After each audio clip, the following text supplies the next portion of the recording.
Hello दोस्तों, कैसे हैं आप। दोस्तों एक बार फिर आप सभी का स्वागत है आपके अपने YouTube channel learn with KD पर। दोस्तों आज के इस वीडियो में हम आपके लिए लेकर आए हैं भारतीय राज्य व्यवस्था एवं शासन से संबंधित कुछ बहुत ही महत्वपूर्ण प्रश्नों का संकलन। दोस्तों प्रश्न बहुत ही महत्वपूर्ण हैं।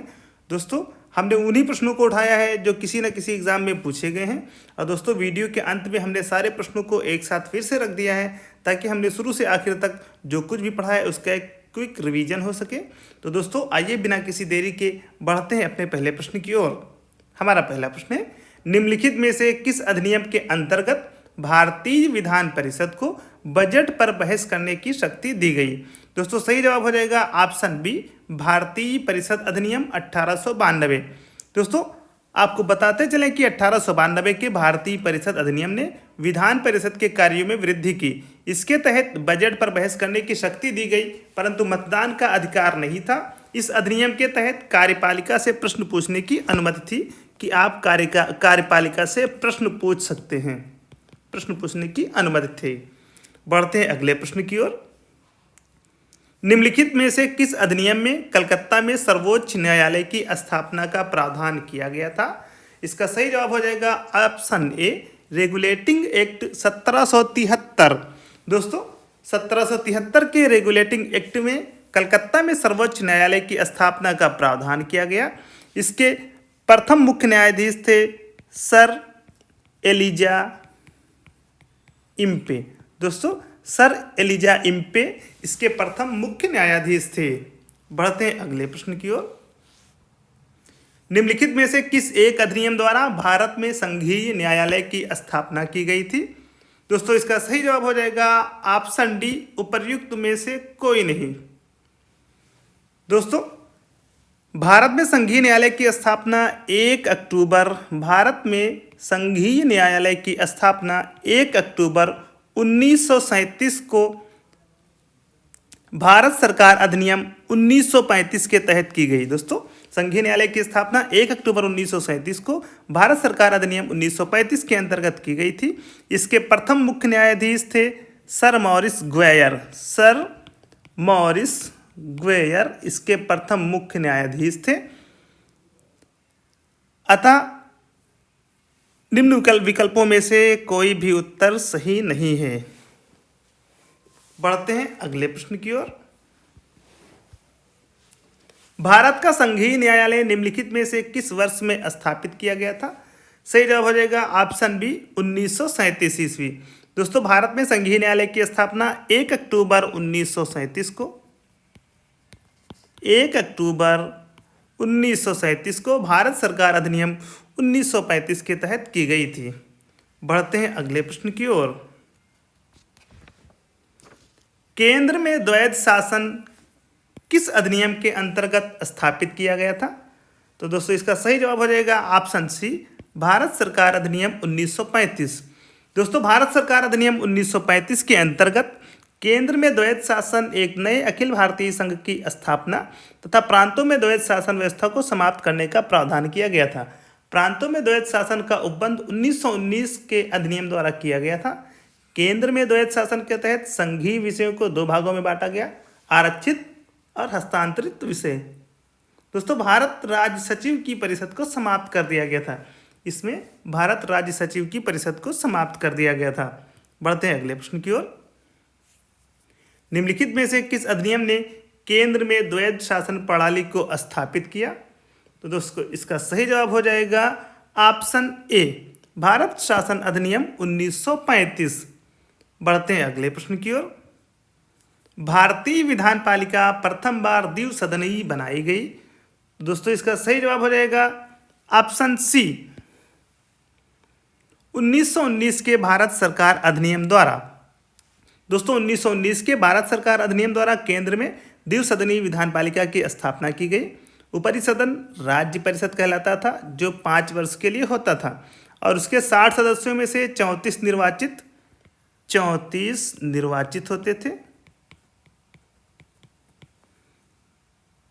तथा 26 मनोनीत होते थे। 26 मनोनीत होते थे। निचला सदन केंद्रीय विधानसभा कहलाता था जो 3 वर्ष के लिए होता था और उसके 144 सदस्यों में 104 निर्वाचित होते थे। 144 सदस्य टोटल होते थे, इसमें 104 निर्वाचित होते थे। 104 निर्वाचित तथा 40 मनोनीत होते थे। 40 मनोनीत होते थे। बढ़ते हैं अगले प्रश्न की ओर। केंद्र में कौन सा एक्ट द्विसदनीय विधायिका लाया? सही जवाब हो जाएगा ऑप्शन सी, 1919 का एक्ट। बढ़ते हैं अगले प्रश्न की ओर। राष्ट्रपति की अध्यादेश निर्गत करने की शक्ति प्रेरित है? इसका सही जवाब हो जाएगा ऑप्शन बी, भारत सरकार अधिनियम 1935 से। दोस्तों, ब्रिटिश भारत में गवर्नर जनरल को 1861 के भारत परिषद अधिनियम से ही विधान परिषद की अनुमति के बिना अध्यादेश जारी करने की शक्ति प्राप्त थी। तथापि भारतीय संविधान में राष्ट्रपति की अध्यादेश निर्गत करने की शक्ति अनुच्छेद 123 भारत सरकार अधिनियम 1935 की धारा 42 से प्रेरित है। बढ़ते हैं अगले प्रश्न की ओर। किस अधिनियम ने भारतवासियों को अपने देश के प्रशासन में कुछ हिस्सा लेना संभव बनाया? इसका सही जवाब हो जाएगा ऑप्शन ए, चार्टर एक्ट 1833। दोस्तों, चार्टर एक्ट 1833 की साधारण धाराओं में सबसे महत्वपूर्ण धारा संख्या 87 थी, जिसमें यह कहा गया कि किसी भी भारतीय अथवा क्राउन की देशज प्रजा को अपने जन्म, धर्म, वंशानुक्रम, वर्ग अथवा इनमें से किसी एक के कारणवश कंपनी के अधीन किसी स्थान, पद अथवा सेवा के अयोग्य नहीं माना जाएगा। कालांतर में राजनीतिक आंदोलन में 1833 एक्ट की यह धारा प्रशासन में भागीदारी हेतु मुख्य आधार बनी। बढ़ते हैं अगले प्रश्न की ओर। भारत के संविधान में केंद्र और राज्यों के बीच किया गया शक्तियों का विभाजन इनमें से किसमें उल्लिखित योजना पर आधारित है? इसका सही जवाब हो जाएगा ऑप्शन सी, भारत सरकार अधिनियम 1935। दोस्तों, ब्रिटिश शासनकाल के दौरान 1935 का भारत शासन अधिनियम पारित किया गया, जिसमें केंद्र और राज्यों के बीच शक्तियों का बंटवारा किया गया तथा राज्य में द्वैध शासन समाप्त कर केंद्र में द्वैध शासन को लागू किया गया। इसमें एक अखिल भारतीय महासंघ स्थापित करने का प्रावधान शामिल किया गया था। इस संघ का निर्माण तत्कालीन ब्रिटिश भारत के प्रांतों, चीफ कमिश्नर प्रांतों एवं देशी रियासतों से मिलाकर होना था, परंतु यह व्यवस्था लागू नहीं की जा सकी। बढ़ते हैं अगले प्रश्न की ओर। एक संघीय व्यवस्था और केंद्र में द्वैध शासन भारत में लागू किया गया था। सही जवाब हो जाएगा ऑप्शन सी, 1935 के अधिनियम के द्वारा। बढ़ते हैं अगले प्रश्न की ओर। अखिल भारतीय महासंघ स्थापित करने का प्रावधान शामिल किया गया था। सही जवाब हो जाएगा भारत सरकार अधिनियम 1935 में। बढ़ते हैं अगले प्रश्न की ओर। निम्नलिखित में से किस एक अधिनियम ने भारत में संघीय शासन की व्यवस्था दी थी? तो सही जवाब हो जाएगा ऑप्शन सी, भारत सरकार अधिनियम 1935। बढ़ते हैं अगले प्रश्न की ओर। 1935 के अधिनियम द्वारा स्थापित संघ में अवशेष शक्तियां किसको दी गई थी? तो सही जवाब हो जाएगा ऑप्शन सी, गवर्नर जनरल को। दोस्तों, 1935 के भारत सरकार अधिनियम द्वारा स्थापित होने वाले संघ में अवशिष्ट शक्तियां गवर्नर जनरल को प्रदान की गई थीं। बढ़ते हैं अगले प्रश्न की ओर। निम्नांकित में से कौन सा एक भारत शासन अधिनियम 1935 में स्वीकार किया हुआ महत्वपूर्ण और अस्थायी अवयव नहीं है? इसका सही जवाब हो जाएगा ऑप्शन ए, देश के लिए लिखित संविधान। दोस्तों, भारत शासन अधिनियम 1935 में देश के लिए लिखित संविधान का उल्लेख नहीं था। भारत के लिए संविधान का सर्वप्रथम उल्लेख क्रिप्स मिशन में किया गया। क्रिप्स मिशन में किया गया भारत के लिए लिखित संविधान का सर्वप्रथम उल्लेख। दोस्तों, बाकी तीनों ऑप्शन विधानमंडल के लिए निर्वाचित एवं जवाबदेह प्रतिनिधि, एक संघ की योजना पर विचार, विधानमंडल के लिए सरकारी सदस्यों को समवाचित किया जाना, ये सभी भारत शासन अधिनियम 1935 में स्वीकार किए हुए स्थायी अवयव हैं। हमारा अगला प्रश्न है, निम्न में से एक भारत सरकार अधिनियम 1935 की मुख्य विशेषताओं में से नहीं थी? सही जवाब हो जाएगा ऑप्शन बी, अवशिष्ट विषय प्रांतीय विधायिकाओं को आवंटित किए गए थे। दोस्तों, अखिल भारतीय महासंघ का प्रावधान प्रांतीय स्वायत्तता का सूत्रपात और केंद्रीय स्तर पर द्वैध शासन प्रणाली भारत सरकार अधिनियम 1935 की मुख्य विशेषताएं थी, किंतु अवशिष्ट विषय प्रांतीय विधायिका को आवंटित नहीं किया गया था। भारत सरकार अधिनियम 1935 के अनुसार अवशिष्ट विषय ना ही केंद्र को आवंटित किए गए और ना ही प्रांतीय विधायिकाओं को वर्ण अवशिष्ट विषयों पर विधि बनाने हेतु गवर्नर जनरल उत्तरदायी था। बढ़ते हैं अगले प्रश्न की ओर। 1935 का गवर्नमेंट ऑफ इंडिया एक्ट क्यों महत्वपूर्ण है? इसका सही जवाब हो जाएगा ऑप्शन ए, ये भारतीय संविधान का प्रमुख स्रोत है। दोस्तों, भारत का वर्तमान संवैधानिक ढांचा बहुत कुछ 1935 के अधिनियम पर आधारित है। इसके प्रमुख उपबंध इस प्रकार हैं: संघात्मक सरकार की स्थापना, केंद्र में द्वैध शासन की स्थापना, प्रांतों में द्वैध शासन के स्थान पर स्वायत्त शासन की स्थापना, द्विसदनीय केंद्रीय विधानमंडल, प्रांतीय शासन व्यवस्था, प्रांतीय विधानमंडल, केंद्र एवं प्रांतों में शक्तियों का विभाजन तथा फेडरल न्यायालय की स्थापना आदि। बढ़ते हैं अगले प्रश्न की ओर। निम्नलिखित अधिनियमों में से किस अधिनियम के फलस्वरूप बर्मा भारत से अलग हुआ?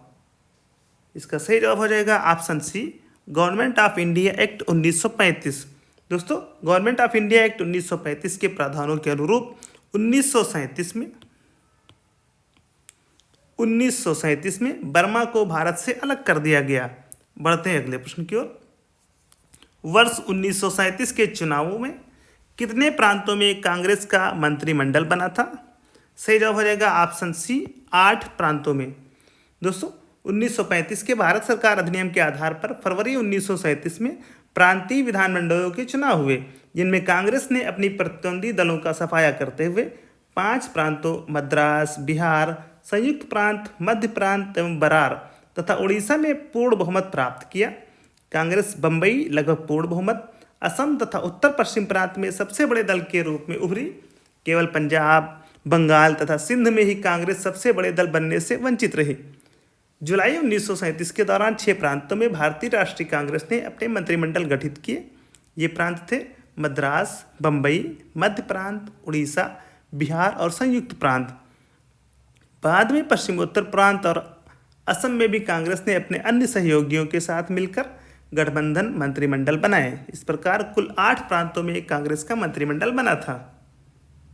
दोस्तों, ये हमारे प्रश्न थे। अब आइए सारे प्रश्नों को फिर से एक बार रिवाइज करते हैं, ताकि हमने जो कुछ भी पढ़ा है ये हमें हमेशा के लिए याद हो जाए। दोस्तों, हमारा पहला प्रश्न है, निम्नलिखित में से किस अधिनियम के अंतर्गत भारतीय विधान परिषद को बजट पर बहस करने की शक्ति प्राप्त हुई? सही जवाब हो जाएगा भारतीय परिषद अधिनियम 1892। हमारा अगला प्रश्न है, निम्नलिखित में से किस अधिनियम में कलकत्ता में सर्वोच्च न्यायालय की स्थापना का प्रावधान किया गया था? सही जवाब हो जाएगा रेगुलेटिंग एक्ट 1773 ईस्वी। हमारा अगला प्रश्न है, निम्नलिखित में से किस अधिनियम द्वारा भारत में संघीय न्यायालय की स्थापना की गई? सही जवाब हो जाएगा भारत सरकार अधिनियम 1935। हमारा अगला प्रश्न है, भारत का संघीय न्यायालय निम्नलिखित में से किस वर्ष स्थापित किया गया? सही जवाब हो जाएगा 1937 में। हमारा अगला प्रश्न है, केंद्र में द्वैध शासन किस अधिनियम के अंतर्गत स्थापित किया गया? सही जवाब हो जाएगा भारत सरकार अधिनियम 1935 ईस्वी। हमारा अगला प्रश्न है, निम्नलिखित में से किस अधिनियम ने केंद्र में द्वैध शासन प्रणाली को स्थापित किया? सही जवाब होगा भारत शासन अधिनियम 1935। हमारा अगला प्रश्न है, भारतीय विधानपालिका प्रथम बार द्विसदनीय बनाई गई 1919 के भारत सरकार अधिनियम द्वारा। हमारा अगला प्रश्न है, केंद्र में कौन सा एक्ट द्विसदनीय विधायिका लाया? 1919 का एक्ट द्विसदनीय विधायिका लाया। हमारा अगला प्रश्न है, राष्ट्रपति की अध्यादेश निर्गत करने की शक्ति प्रेरित है? सही जवाब हो जाएगा भारत सरकार अधिनियम 1935 से। हमारा अगला प्रश्न है, किस अधिनियम ने भारतवासियों को अपने देश के प्रशासन में कुछ हिस्सा लेना संभव बनाया? सही जवाब हो जाएगा चार्टर एक्ट 1833 ईस्वी। हमारा अगला प्रश्न है, भारत के संविधान में केंद्र और राज्यों के बीच किया गया शक्तियों का विभाजन इनमें से उल्लिखित योजना पर आधारित है? तो सही जवाब हो जाएगा भारत सरकार अधिनियम 1935।